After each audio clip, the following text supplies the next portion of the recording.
Iglesia, muy buenos días. Hoy continuamos con nuestra serie de Camino a Roma. Cuando en alguna ocasión nos corresponde acudir a una entrevista de trabajo, generalmente allí hay una evaluación personal, ¿verdad? Pero ya no se trata solamente de poder exponer nuestra experiencia laboral, nuestras capacitaciones, sino que también el empleador está interesado más de qué hacemos, qué conocemos, está interesado también en saber quiénes somos, de qué manera reaccionamos, cómo es posible que nuestra participación e inclusión en un centro laboral va a beneficiar al mismo. Y es por eso que en esas entrevistas hay un tipo de preguntas que efectivamente llevan al empleador a ir conociendo a ese candidato. En nuestro tema de hoy, que vamos a seguir viendo la Epístola de los Romanos, vamos a hacerle este tipo de preguntas justamente al apóstol Pablo, siguiendo justamente el pasaje del capítulo 1. Y por eso el tema de hoy se titula ¿Y quién soy? ¿Y quién soy? Vamos a orar antes de continuar. Padre bueno, te damos gracias en esta hora por este tiempo. Solo tu gracia y misericordia lo permite. Y te rogamos que seas tú hablándonos, Señor, conforme a tus propósitos en gloria. En el nombre bendito de Jesús, nuestro Señor. Amén.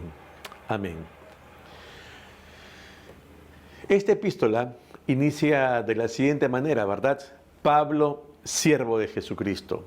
Es como que le dijeran, bueno, Pablo, ya sabemos de dónde vienes, lo vimos la semana pasada, tu trasfondo, lo que hiciste, pero quisiéramos saber algo más de ti, Pablo. ¿Qué nos dices de ti? ¿Cuál es tu visión de vida? ¿Cómo te percibes tú? O sea, más allá de que cuáles son tus fortalezas o debilidades, es tú mismo. ¿Cómo te ves? Descríbete. Muéstranos, dinos algo de ti. Y allí Pablo empieza diciendo, soy un siervo de Jesucristo.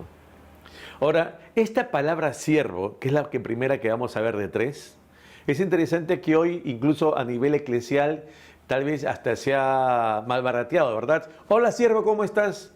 Y es como ya, hola, ¿qué tal? Y ¿se le da realmente la relevancia e importancia que Pablo le daba? Creo que no. Porque la enseñanza paulina realmente nos dice que cuando se habla de esta figura de un siervo, hay necesariamente dos involucrados, un señor y un siervo. En ese orden, un señor y un siervo. Ahora, quiero que tengamos presente lo siguiente. Hay dos tipos de personajes que debemos comprender para entender bien esta carta a los romanos. Los que son libres y los que son siervos. Y hay libres de dos naturalezas, los libres que son los señores, los amos, y hay los libres que sirven a estos señores. Libres señores y libres siervos de los señores. Pero del otro lado hay siervos. Siervos que son libres, que son los que atienden a los señores, y siervos que son esclavos, que no tienen ninguna libertad. En este panorama, ¿no? Aquí lo que tenemos que comprender es un poco los antecedentes y que entendía también todo judío. En el Antiguo Testamento, cuando uno le decía siervo, no era tan bien visto. ¿Por qué? Porque inmediatamente el israelita recordaba su tiempo como siervo en Egipto. Nada grato, ¿te acuerdas? También recordaba, por ejemplo, siendo Israel, Jacob, la manera en que Jacob tenía que servir obligadamente a Labán. Siendo israelita, se acuerda cómo Israel sirvió también por muchos años y mucho tiempo, agobiado por naciones extranjeras. Es decir, ningún israelita aceptaría con gozo realmente que se le diga siervo, ¿te das cuenta? Porque no es algo que pudieran traerle regocijo, contentamiento, no. Aun cuando la propia Escritura cita de manera extraordinaria, es decir, inusualmente, ya no por hombre a otro hombre, sino por Dios a otro hombre, siervo. ¿Y sabes a quién? A Abraham, ¿no? A Josué, a David, a Isaías, entre otros. No es alguien que le dice a otro siervo, sino es Dios quien le dice al hombre, siervo. Y esa es una diferencia sustancial de parte de quien viene. ¿Te das cuenta? Hay una expresión hebrea que es el Eved. Esta expresión la emplea justamente la ley de Moisés. En esta ley se permitía que un hombre que es libre, pero que era a la vez servidor de uno libre que es amo y que es señor, podía decidir en un momento de su vida ser siervo permanente, o sea, trastocar su libertad por esclavitud. Dejar de ser libre para ser siervo permanente de ese amo. Ya no de salir de esa figura de libre servidor a ser siervo, esclavo, servidor. Éxodo capítulo 21 nos dice lo siguiente. Si el siervo dijere, yo amo a mi señor, a mi mujer y a mis hijos, no saldrá libre, entonces su amo lo llevará ante los jueces y le hará estar junto a la puerta o al poste, y su amo le horadará la oreja con lesna, y será su siervo, ¿para cuándo? Para siempre. Para siempre. Fijémonos, es alguien que siendo libre se hace siervo de otro, ¿no? Pero de manera voluntaria. Entendamos esta figura, es un libre que se hace siervo de por vida de otro hombre, que ahora pasa a ser su señor. Y es por eso que esta figura no resultaba rara, inusual, poco ortodoxa para un israelita, porque sabía perfectamente de qué estaba hablando. Era una práctica común en la cultura de los hebreos. Ahora, esta figura justamente de aquel hombre que es libre, que voluntariamente se hace siervo, es la idea que tiene Pablo cuando cita allí en Romanos 1 la palabra doulos. Porque es justamente eso, alguien libre que se somete voluntariamente a otro, y en este caso al Señor. Te pregunto, ¿estaríamos nosotros dispuestos a someternos voluntariamente a otra persona? ¿Estaríamos dispuestos a ser siervos de alguien? ¿Depender absolutamente en todo?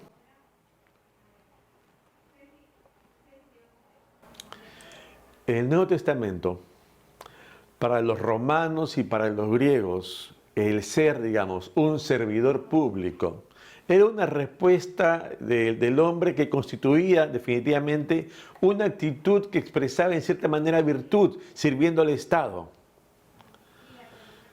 Sin embargo, cuando leemos, por ejemplo, la primera carta a los Corintios, el apóstol Pablo dice lo siguiente. ¿Qué pues es Pablos? ¿Y qué es Apolos? Servidores por medio de los cuales habéis creído, y eso según lo que a cada uno concedió el Señor. La palabra aquí usada para servidores es diáconos, ¿te acuerdas? Aquellos que atendían las mesas, los meseros, ¿no? Una labor digna. Sin embargo, cuando Pablo cita aquí, Pablo, siervo de Jesucristo, la palabra utilizada es otra, doulos. Recordemos, esta palabra siervo conlleva una idea de sometimiento absoluto al Señor. La pregunta es, cuando decimos sí, el Señor Jesucristo es mi Rey, lo es todo para mí, yo puedo decir que definitivamente toda mi voluntad está sometida a Él, en todo campo, en todo aspecto. Pensemos cada uno en sí. ¿Cuán real resulta ser que Jesucristo es mi Señor? Donde yo estoy subordinando mi voluntad a su voluntad. El ser siervo comprendía la pérdida de la libertad, la pérdida de la dignidad, ¿no? Ya no hay honra aquí. No hay derechos, no hay libertades que alegar. Sencillamente hay que seguir adelante. Hay una renuncia en todo sentido. Es un vivir para solamente cumplir la voluntad de su Señor. Porque ahora Él es un dulos, un esclavo, un siervo. Y esta figura servil se ejemplifica de una manera muy gráfica con aquellos hombres que eran los remeros de los barcos. Recuerda, Roma en su imperio tenía su flota, ¿verdad?, marítima, y tenía sus galeras. Y allí, debajo de esa cubierta, ¿no?, estaban aquellos hombres que remaban, ¿no? Tal vez has visto esas películas donde todos están remando abajo y hay un hombre con su látigo que guía más rápido y látigo que no avanzaba. Esa figura de ese remero de barco era el siervo que estaba en el nivel más bajo. Era el trabajo más duro, más peligroso, más denigrante que un siervo, que un esclavo podía realizar. Diríamos, así como hay una película que es Top Gun, lo mejor de lo mejor en pilotos, aquí esto es lo peor de lo peor en siervos, en esclavos. Ese remero de ese barco. Ya no le queda nada, al punto que cuando incluso se los obligaba, podía morir allí, sentados remando, y sencillamente lo sacaban y ponían a otro. Su vida no valía nada, sino solamente para cumplir los propósitos del amo. ¿Te das cuenta? ¡Qué tremendo! ¿Cómo se llegaba a ser esclavo? Porque en algún momento los hombres formaban parte de los ejércitos para defender su pueblo, ¿verdad? Y eran derrotados. Se constituían en botín de guerra. Vemos también en otros escenarios, ¿no?, que a veces por el pago de deudas y no tener con qué, entonces me doy como siervo para que con mi servicio se pague mi deuda, pero me constituyo en un siervo, habiendo sido libre. Ahora, aquí es donde tenemos que también ver lo siguiente. Muchas veces hay que considerar que las situaciones van variando, ¿no? Las situaciones van variando. Hacia los años 50 de nuestra era, uno podía entender entonces que los romanos, que los griegos menospreciaban, ¿no?, aquel que se le llamaba siervo, como también los judíos, bajo este contexto, ¿te acuerdas? Que hemos hablado de la cosmovisión en el Antiguo Testamento. Entonces, no era lógico que alguien, y ahora Pablo, diga, soy un siervo. Porque no es algo que constituya un estatus, que rogue autoridad, ¿verdad?, que sea motivo de respeto, por el contrario, ¿no? Entonces, ¿por qué Pablo hace esto? ¿Por qué Pablo dice esto? Yo, Pablo, siervo de Jesucristo. ¿Y sabes por qué? Porque él, al ser siervo, tiene perfecta conciencia quién es su Señor y quién es Jesucristo. Eso es lo que a él le motiva a decir aquí, fíjense quién soy yo, mi posición delante de mi Señor. Ante Él yo soy un siervo. Y estoy aquí para hacer su voluntad, no la mía. Y es importante que pensemos bien en esto, porque cuando nosotros en Occidente decimos Jesús, Jesucristo, es casi un sinónimo, pero en el Oriente, poner Cristo, ¿no? Poner Cristo es muy importante primeramente. ¿Por qué? Porque habla del ungido, del Mesías, de aquel que es esperado por Israel, ¿verdad? Ansiosamente. Y es por eso que cuando decimos que es mi Señor, Cristo Jesús, ¿no?, nos damos cuenta que implicaba una convicción de que ese Mesías ya ha venido y está en la persona de Él, de Jesús de Nazaret. el Salvador ya entre nosotros. Y es importante que tengamos que ver esto. Te pregunto, si yo en este tiempo considero el servicio a Dios en mi vida, si me considero un siervo y para ello soy consciente de que estoy renunciando a todos mis derechos y más bien lo que asumo son responsabilidades y obligaciones para con Dios, donde yo dejo de ser, ya no vivo yo, ¿te acuerdas? Mas Cristo vive en mí y es en Él, y es por Él, y es para Él que comienzo a vivir. ¿Qué estoy dejando como discípulo de Jesús hoy para poder decir, mi Señor? Cuando oramos, Señor, y soy consciente que si hablo de Señor, va al lado, ¿qué cosa? ¿Un siervo? ¿Te das cuenta? ¿Qué me identifica? ¿Qué te identifica como siervo? Porque el siervo está llamado a hacer solamente la voluntad de su Señor. ¿Cuán real somos siervos realmente en este tiempo? Jesús, en esa oración, Getsemaní, ¿te acuerdas? Pasa de mí esta copa, pero finalmente dijo, hace tu voluntad, siervo. Bueno, Pablo, ¿qué más nos dices de ti? Romanos 1:1. Pablo dice, yo no solo soy siervo, también soy un llamado a ser apóstol. Es consciente que no es algo que él ha alcanzado por sus propios méritos, que no se trata de haber tenido contacto con personas claves, ¿no? Que es resultado de elecciones internas. Bueno, hay que elegir al sucesor de Judas. No es su caso. Él es producto de una elección de Dios. Gálatas 1:1, él lo dice así, concretamente, con todas sus letras. Dice, Pablo, apóstol, fíjate de quién no. No de hombres, ni por hombre, sino por quién. Por Jesucristo y por Dios el Padre, que lo resucitó de los muertos. Él sabe perfectamente de quién viene ese llamado a ser apóstol. ¿Te das cuenta? ¿Cómo inicia esto? Recordemos, en ese encuentro de Saulo de Tarso con Jesús camino a Damasco, él queda ciego.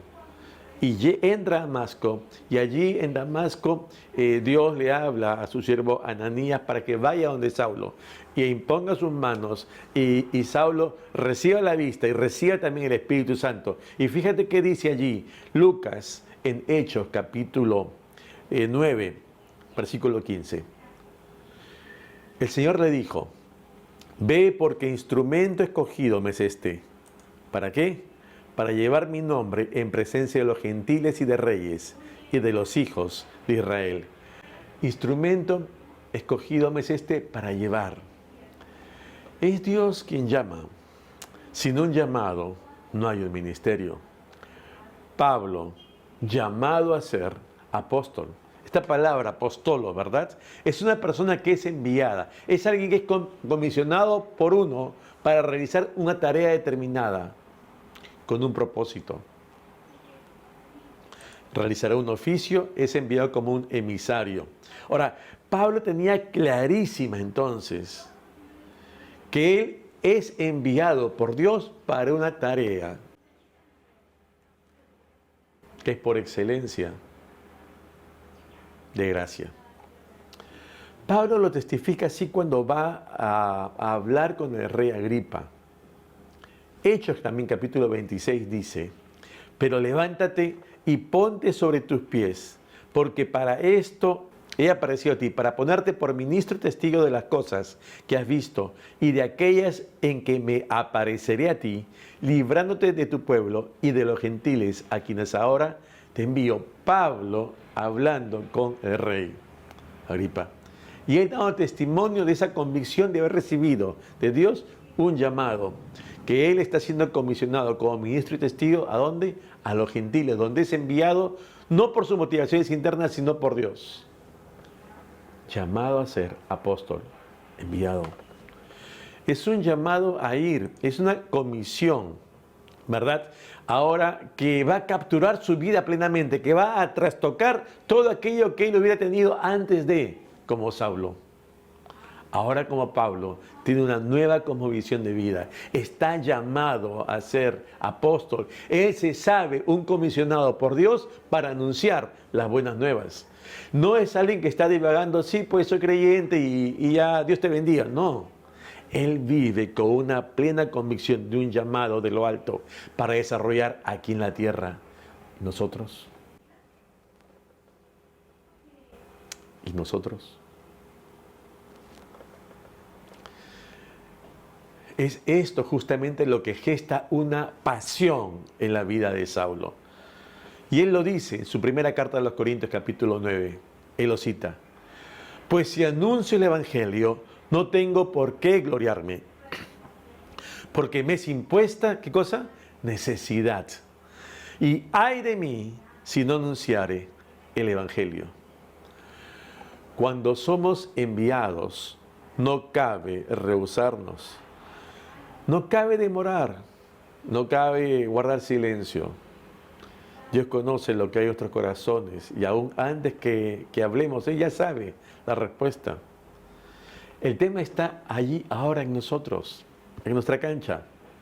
Uno no se puede llamar cristiano y tener una vida de fe rutinaria, estéril, estática, ensimismada en uno, de las puertas de casa hacia adentro, viendo solo lo propio o lo nuestro, la familia, y el resto, sí, pues Dios te bendiga, ¿no?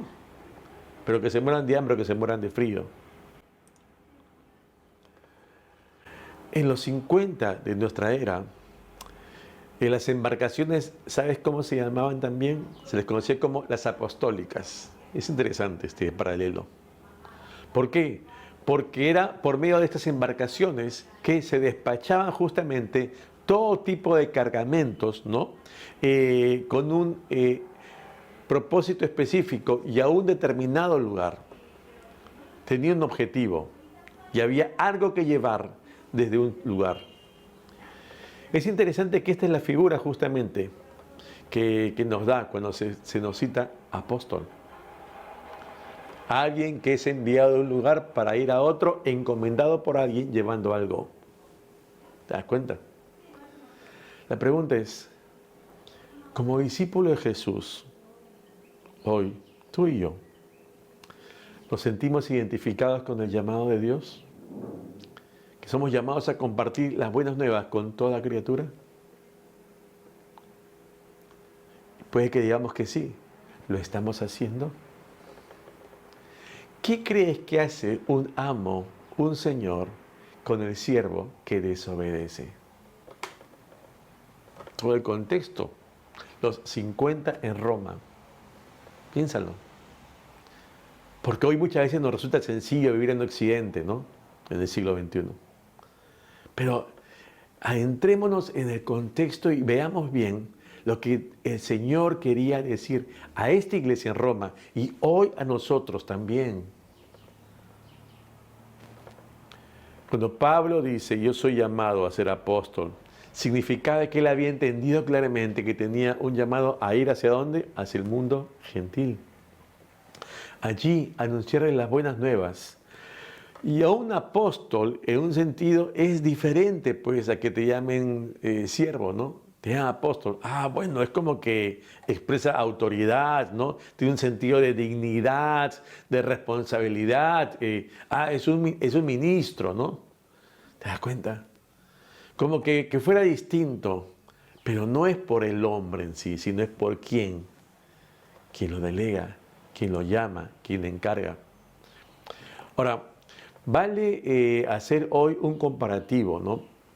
Entre este llamado a los apóstoles, apostólico en tu sentido, y el llamado a los profetas en el Antiguo Testamento. Porque ambos eran llamados, ¿pero para qué? Eran llamados por Dios para hablar lo que justamente Dios les decía y que hablen en su nombre.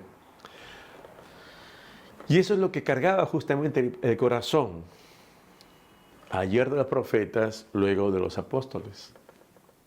Consciente de que de Dios había un requerimiento para sus propias vidas y que sus vidas dejaban de ser tales porque ya no me corresponde, porque ahora soy siervo y apóstol.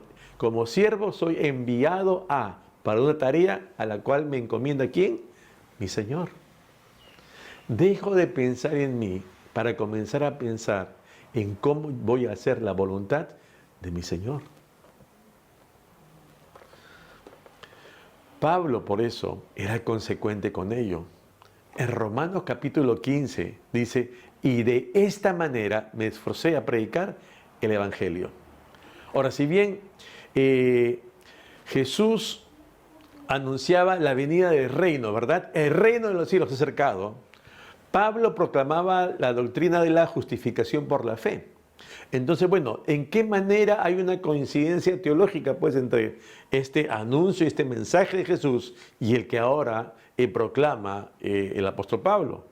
Bueno, sencillamente es que en la doctrina dada por Pablo haya su origen en la que es brindada por Jesús respecto del reino de Dios y el reino de los cielos. No somos Pablo, pero estamos igualmente hoy como Iglesia de Cristo enviados a anunciar las buenas nuevas, ¿verdad? Hasta lo último de la tierra. Fijémonos una meta, hoy también, fijémonos una meta. Por último, Pablo nos dice una tercera faceta de su vida. Y se le pregunta, bueno Pablo, dinos algo más, ¿qué dice de ti? Romanos 1:1 y 2 dice lo siguiente, Pablo apartado para el Evangelio de Dios, que él había prometido antes por sus profetas en las Sagradas Escrituras. El llamado a ser apóstol y apartado para anunciar el Evangelio de Dios eran una cosa inseparable, van juntos, porque no se puede validar el concepto de que yo soy apóstol sin pensar en que estoy también llamado a anunciar las buenas nuevas de Jesucristo. Van ligados necesariamente, no pueden ir en dos cuerdas separadas, por caminos distintos. Por eso es que Pablo tenía perfecta convicción de que él había sido llamado para eso. Esta separación especial no es nueva para el conocimiento de israelita, ¿no?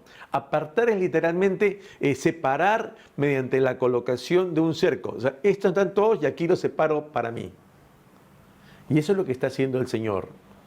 Está disgregando, seleccionado a unos para un propósito en particular, para lo cual el Señor quiere.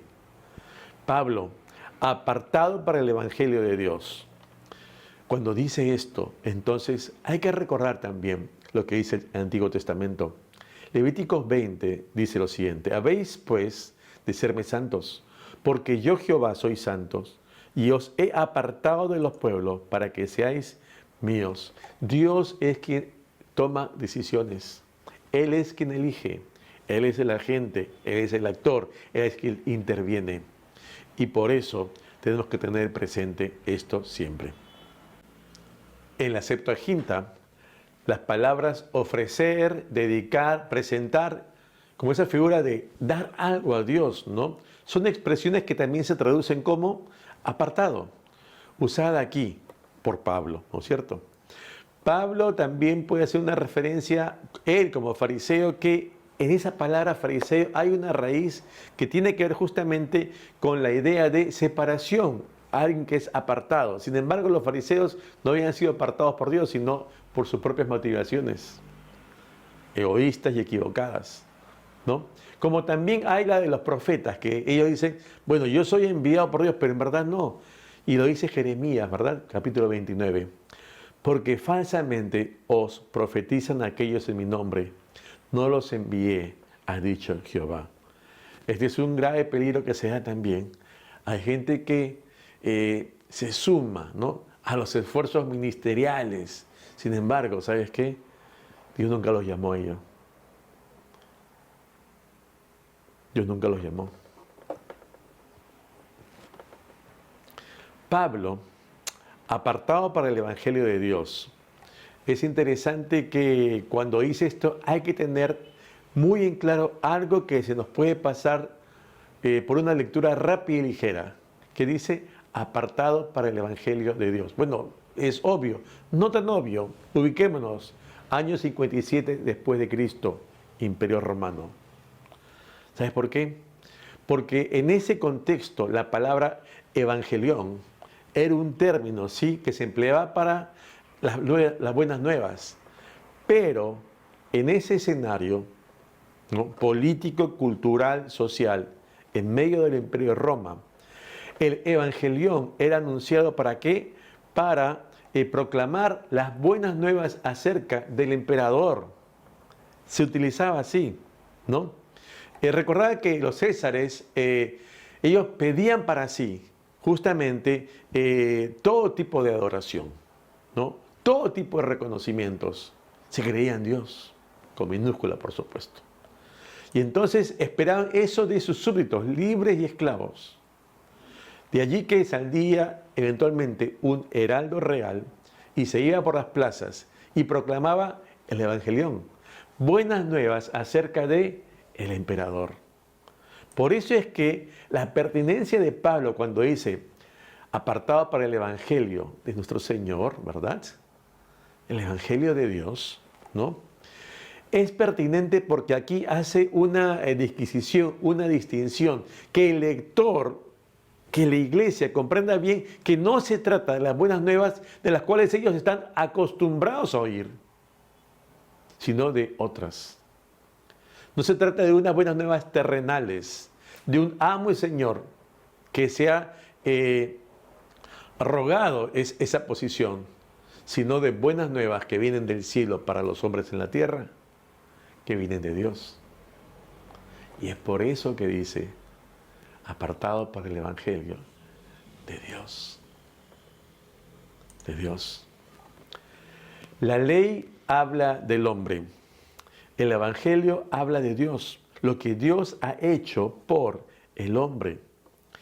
Desde el inicio de esta carta a los romanos se halla justamente esta contraposición, ¿no? La ley y el Evangelio. Y es aquí donde tenemos que ver justamente cómo Dios va hablando a su pueblo, a su iglesia, cómo debe ser visto su Evangelio a la luz de su palabra. Dios cumple siempre sus promesas. No lo ha dejado de hacer en estos tiempos, a pesar de las diversas situaciones que nos han tocado atravesar.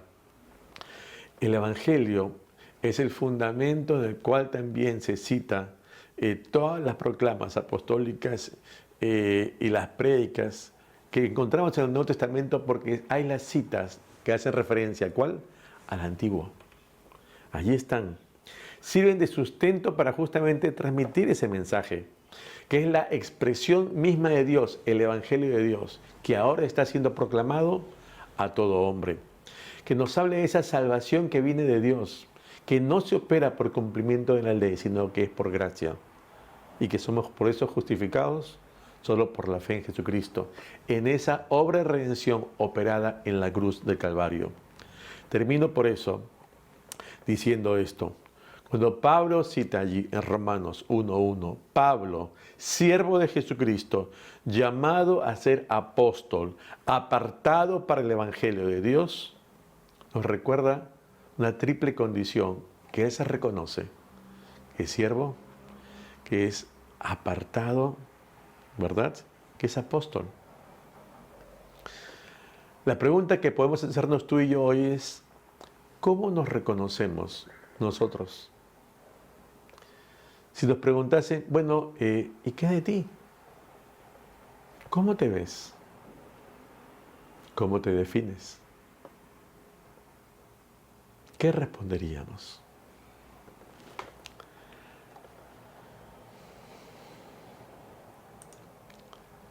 Aún hay tiempo para seguir compartiendo la palabra.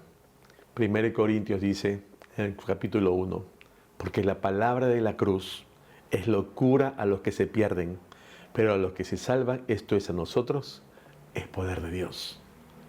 Hermanos, los tiempos se acortan y hay mucho por hacer aún. La mies es mucha, los obreros pocos. Vayamos a los campos, porque hay tarea por cumplir. El lugar hasta lo último de la tierra. Dios nos llama también, en un sentido, a tener esa convicción clara de que como iglesia somos llamados a hacer de otros discípulos hasta el final de nuestros días. Amén. Vamos a orar. Padre bueno, Te damos gracias en esta mañana por tu palabra. Y te rogamos, Señor, que seas tú limpiando nuestras vidas, Señor. Tratando tú con nosotros, capacitándonos, Señor. Que sea con el poder de tu Espíritu Santo obrando, Señor, en cada uno, Señor, de todos los aspectos de nuestro ser, para que podamos ser instrumentos y vasos de honra para ti. Te adoramos, Padre. Solo tú tienes toda respuesta a las inquietudes del corazón del hombre. Permítenos como iglesia, Señor, seguir llevando tu evangelio hasta el final de nuestros días. Te damos a ti todo el honor y la gloria. En el nombre de Jesús, nuestro Señor y Salvador. Amén. Dios te bendiga, iglesia. Si el Señor quiere, nos vemos la próxima semana.